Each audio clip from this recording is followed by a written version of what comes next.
Administrator for the MBA executives.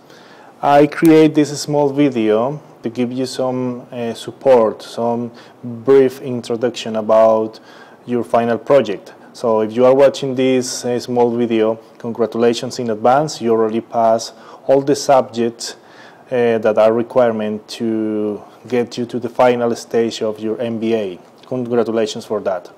So the final step is your final project, your business development plan.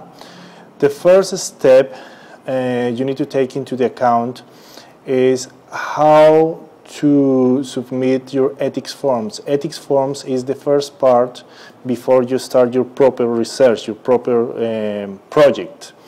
What are the ethics forms? Basically, the ethics forms are a document in which you express what kind of research you are going to develop, what kind of information and data you are going to use on your final project. That's why it's very important that you attend your sessions with your supervisor. He will explain you in detail what the difference between primary, secondary data. And basically, because you're doing an MBA executive, the best option for you, and that's the main aim of this course, is that you produce a piece of work in which you put all your skills, a business development plan. So basically, these ethics forms gives you is a guidance that show you which kind of research, which kind of tools you need to follow. For BDP, normally you are going to use secondary data more than primary data. The reason is that is very accessible. You can access very easily because you can, all the information, or most the information that you are going to use is for the .com domain, from the public domain, which means it's relatively easy.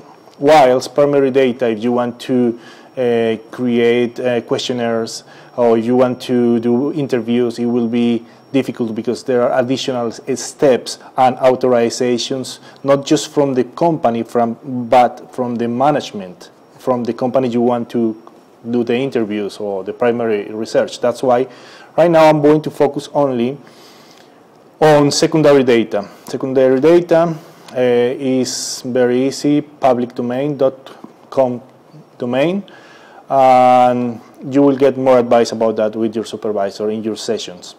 Now, for your final project, it must be clear that there is a strict order in which you need to submit your 3 documents. You need to submit 3 documents, all of them through Turnitin, and at the end of the semester, only one in hard copy in the exams department.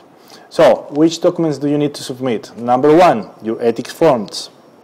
Number 2, your final project, your BDP. And finally, your research reflection report, or called RRR. I'm going to explain in detail more now. I already explained you the ethics forms gives you the guidance, the path to follow to develop your research, to create your BDP, your final project. That's it. Number 2, your project, obviously, you can start the project only, and I repeat, only once your ethics forms are approved. You cannot start before. Once you have approval from your supervisor, and approval means you get the signature from the supervisor, you download the ethics forms in the student portal. Just after that, you can start with your final project. Your final project is basically the result of your research. Now, once you complete your final project, the last part is your reflection report. What is the reflection report?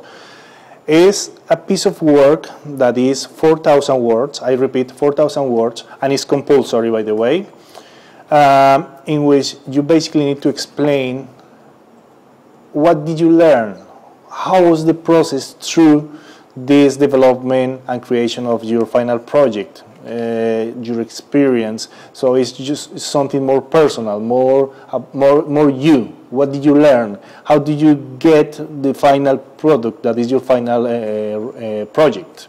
Whilst the project, you cannot say I want to write something because it's the story or the life or the dream of my life. It must be very professional. You need to write in an academic form. Okay. Saying that, I need to tell you the final project, you need to write 12,000 words, whilst the reflection report is 4,000 words, which means in total is 16,000 words. The final project, 12,000 words, means is 80% of your final mark, whilst the 4,000 words for the reflection report, it's equivalent to the 20% of your final mark. So you add your reflection report, your final report is your final mark. 80%, 20%. Okay, regarding your final project, within your final project is not just to write and research about the subject you want to show, you want to create, you want to develop. You need to include something very important, that is references and bibliography. Normally, from the university and academic point of view, it's relevant that you need to add references. We recommend you with reference at least 4 pages. 4 pages will be fine. With bibliography, you should produce 2 pages. You need to follow the reference Harvard style. Harvard style is the most widely and common recognized reference style.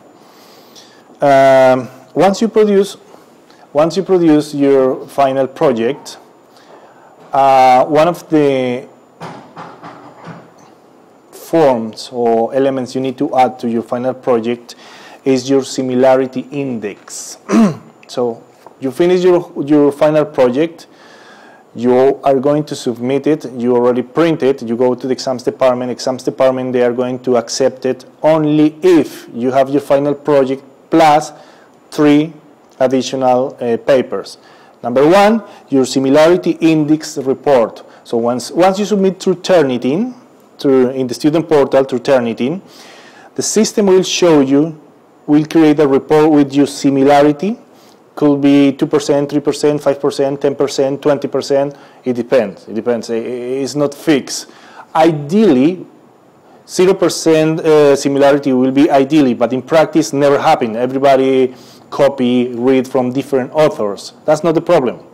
If you recognize other people's work and you mention the name of the author, that's more than okay. That's why your similarity is never going to be 0%. Could be 5, 7, 8, 9, even 10% will be acceptable if you mention, you know, the right form, which sources you use it.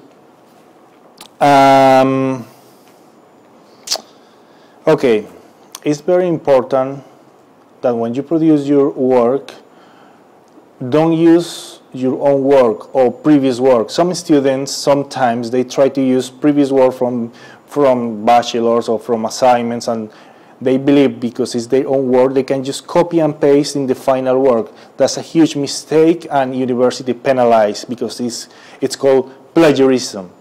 And even if it's your own work, it's not acceptable. So please don't copy your previous work, even if it's your own written work. Don't do that. Finally, you have to submit your 2 hard copies. You need to submit only the final project in hard copy, nothing else. The other 3, that is the ethics forms, the final project, and the reflection report, you submit 3 of them through Turnitin online. The only one that you need to print and submit in the exams department is the final project. Once you submit in the exams department, they will ask you for the index report I mentioned before, for exam permit from the accounts department in room 13, first floor, and the supervisor declaration form, which means you get the signature from your supervisor, who is telling everybody that he saw and supervised your work and is accepted. So 3 things you need to submit with your hard copy. Supervision